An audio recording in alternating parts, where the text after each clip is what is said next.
when this song started to come together, when this special album appeared in your mind?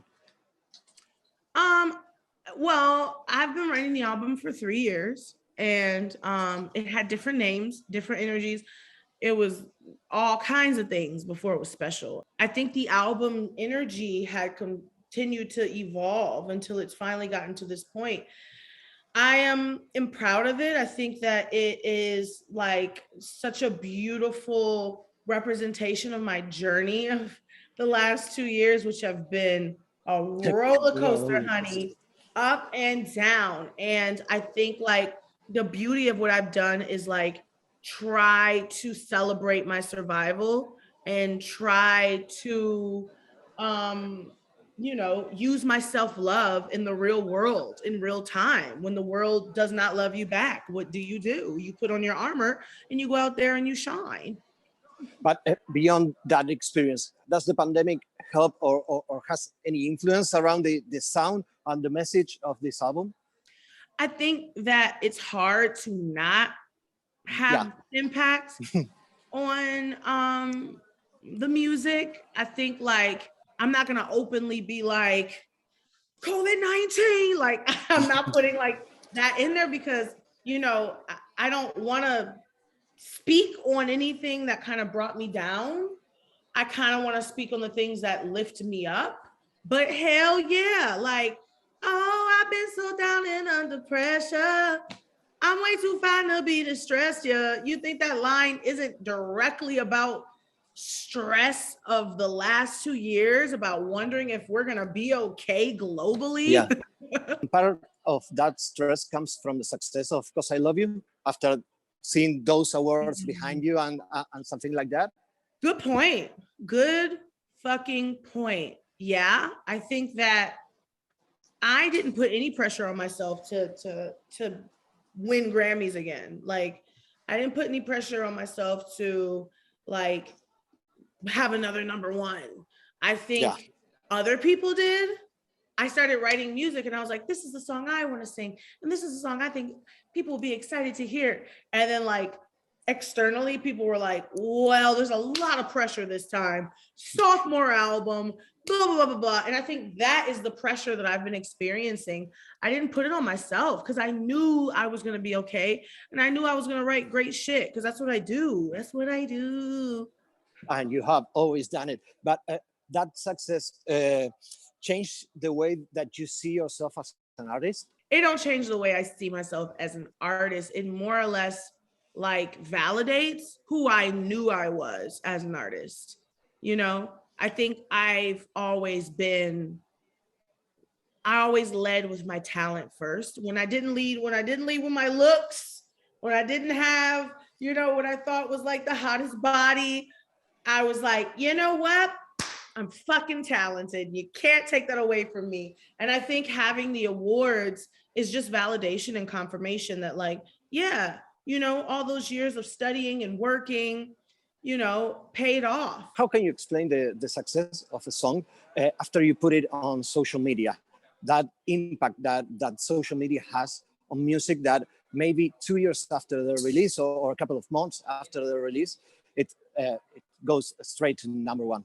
It's a wild thing because it's not in your control at all. You can have the biggest major label in the world with all the millions of dollars.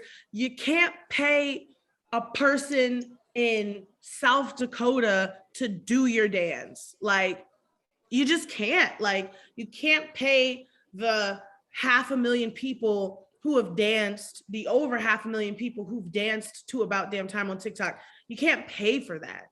And I think that is what is the most, gratifying experience with like watching your song become viral. I think is that it shows that people just really like it. You made something that people really like. And I think that that's special. It's a special feeling. What do you think in 2022, it's about downtime thing to that we should change?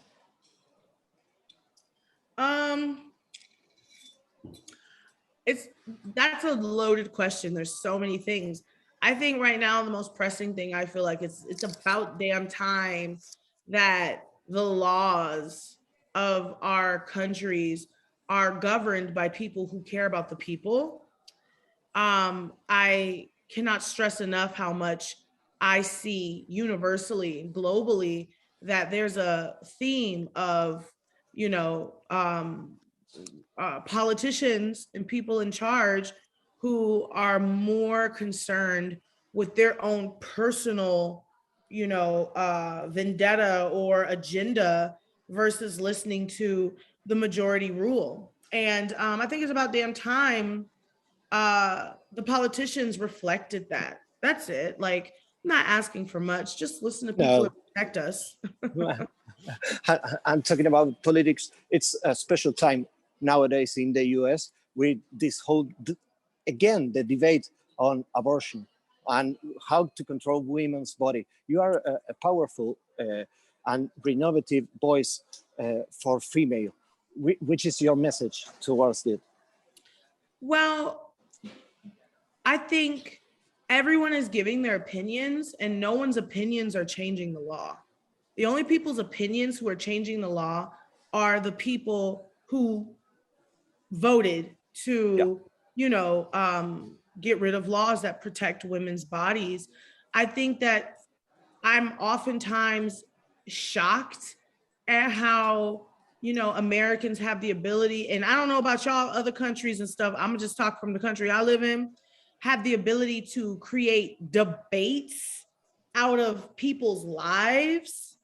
I'm like, what are we debating here? Like, you've made someone's body like a trending topic to be discussed, like to fight on. Like, it's a life. There should be no debate when it comes to protecting people and protecting their right to live and their right to live safely and healthily. So I think that's my first issue with everything, is that we're even creating two sides to choose from when really we need to be listening to the people who it directly affects, which is not the case right now. It's being argued by people who don't even, you know, directly, you know, need Planned Parenthoods, you know? So I feel like that's my issue in the first place.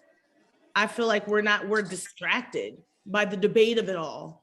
By, you know, when instead of there's people suffering, you know, they're up here arguing, wagging fingers at each other. And in the distance, people are suffering, lots of people. So I think we're focused on the wrong things. Will the Argentinian crowd will be able to hear these songs live? Are you planning to come to Argentina? I would love to, only if you're there to turn up, because you look like you turn the fuck up. Yeah. I'm ready to go partying with Lizzo. I'm super ready for that. Okay, so, well, we'll see you then. Hopefully in 2022 or 2023 with this brand new album. Fingers crossed. I'm trying to touch the world, baby, the world. Thank you, Lizzo. Thank you so much for your time, for your honesty and your music. Thank you. Bye. Bye-bye.